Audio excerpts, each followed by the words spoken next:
कलयुग के 5 कड़वे सत्य। महाभारत हिंदुओं का एक बहुत ही प्राचीन ग्रंथ है। हर इंसान को इसे पढ़ना चाहिए क्योंकि ऐसा कोई विषय नहीं है जिसका इसमें वर्णन न किया गया हो और जिसमें जीवन का कोई समाधान न हो। आज हम महाभारत का एक ऐसा प्रसंग बताएंगे जिससे आज बहुत कुछ सीखा जा सकता है। तो दोस्तों, बात उस समय की है जब पांचों पांडव वनवास काट रहे थे। वनवास जाने से पहले पांडवों ने श्री कृष्ण से पूछा, हे प्रभु, अभी ये द्वापर युग का अंत चल रहा है। कृपया आप हमें बताएं कि आने वाला कलयुग कैसा होगा। श्री कृष्ण जवाब देते हैं, मैं तुम्हें इसका ऐसा कोई उत्तर तो नहीं दे सकता, इसलिए पहले तुम पांचों भाई जंगल में जाओ और वहां जो कुछ भी दिखे मुझे आकर बताओ, तब मैं तुम्हें उसका कलयुग में प्रभाव बताऊंगा। इसके बाद पांचों भाई जंगल में चले गए और उन्होंने वहां जो कुछ देखा वह देखकर पांडव आश्चर्यचकित रह गए। पर आखिर उन्होंने वन में ऐसा क्या देखा और श्री कृष्ण ने उनका क्या जवाब दिया, आइए यही जानते हैं। श्री कृष्ण के कहे अनुसार पांचों भाई अलग अलग दिशाओं में वन की ओर निकले। युधिष्ठिर ने एक जगह पर देखा कि एक हाथी के 2 सूंड थे। ये देखकर युधिष्ठिर के आश्चर्य का ठिकाना नहीं रहा।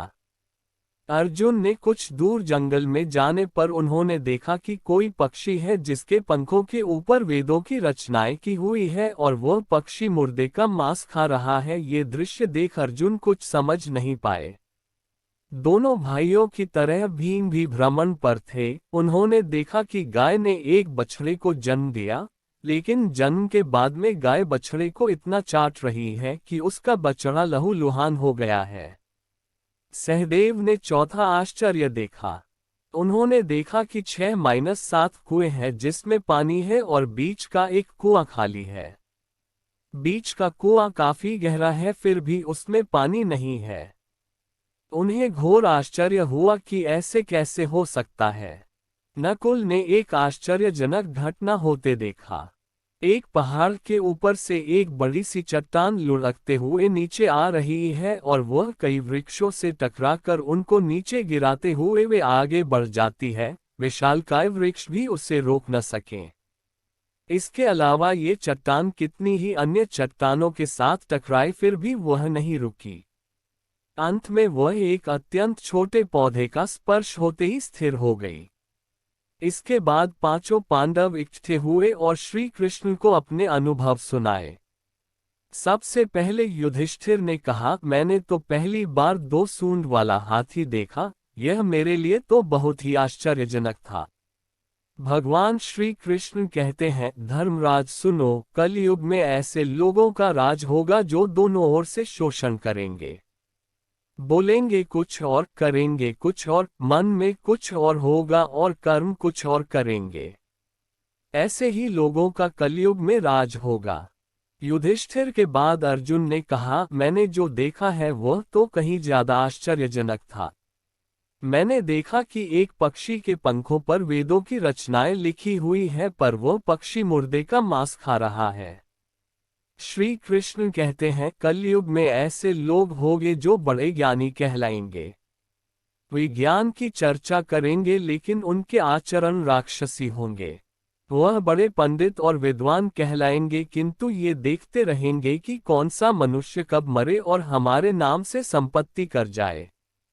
हर जाति धर्म के प्रमुख पदों पर बैठे लोग विचार करेंगे कि कब किसका श्राद्ध हो और कौन कब किस पद से हटे और हम उस पर चढ़ जाए। चाहे कितने भी बड़े लोग हो, परंतु उनकी दृष्टि धन और पद के ऊपर ही रहेगी। अर्जुन के बाद भीम ने अपना अनुभव सुनाया। भीम ने कहा कि गाय अपने बछड़े को इतना चाटती है कि बछड़ा लहूलुहान हो जाता है।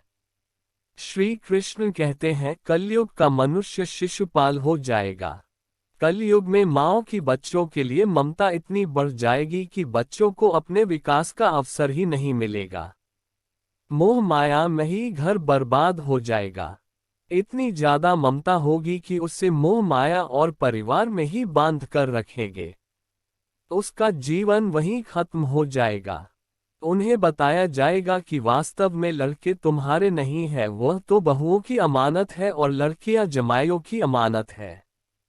भीम के बाद सहदेव ने पूछा कि श्री कृष्ण, मैंने ये देखा कि 5 बड़े कुओं के बीच एक गहरा कुआं बिल्कुल खाली है, जबकि ऐसा कैसे संभव हो सकता है?